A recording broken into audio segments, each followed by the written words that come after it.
Set number 5-এর আমাদের 5 নম্বরে একটি রাইটিং স্কিল ছিল, সেটি হলো 60 ওয়ার্ডস অন সরস্বতী পূজা। সরস্বতী পূজা সম্পর্কে একটি প্যারাগ্রাফ লিখতে বলা হয়েছে।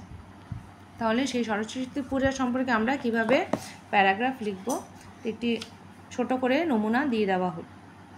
Saraswati Puja is a famous festival of Hindu. Saraswati Puja হিন্দুদের একটি বিখ্যাত উৎসব। The festival is celebrated every year. এই উৎসবটি পালিত হয় প্রতি বছর on the occasion of Basanta Panchami. Basanti পঞ্চমীতে এই উৎসবটি পালন করা হয়। According to the Hindu calendar অনুযায়ী this festival is celebrated every year. এই উৎসব পালন করা হয় প্রতি বছর on the 5th day of মাঘ মাসের ঠিক মাঘ মাসের পঞ্চমী তিথিতে এই উৎসবটি পালন করা হয়। Therefore, this festival is called Basant Panchami. সেই জন্য এই উৎসবকে বলা হয় বসন্ত পঞ্চমী। It is mainly the festival of students. এই উৎসবটি হলো ছাত্রছাত্রীদের। Saraswati is a goddess of learning and music.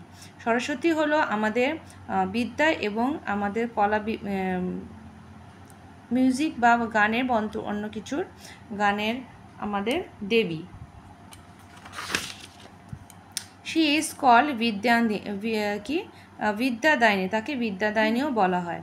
Saraswati Puja is organised with full of dignity by students in every teaching institution. প্রতিটা শিক্ষা জায়গায় পরিবেশে ছাত্রছাত্রীরা তাদের মন প্রাণ দিয়ে এই সরস্বতী পূজা করে। Cultural and entertaining activities are also organized by the children in extra time. সেই পুজোর পরেও বাচ্চারা কি করে, নিজেরা তাদের কালচারাল বা তারা যেই নাচ গান যেটাই জানুক সেটা তারা অনুষ্ঠান করে, এখানে ছোট্ট করে একটি অনুষ্ঠানও করে। On this day all students wear yellow clothes. প্রতিটা স্টুডেন্ট সেই দিন হলুদ রঙের কাপড় পরে।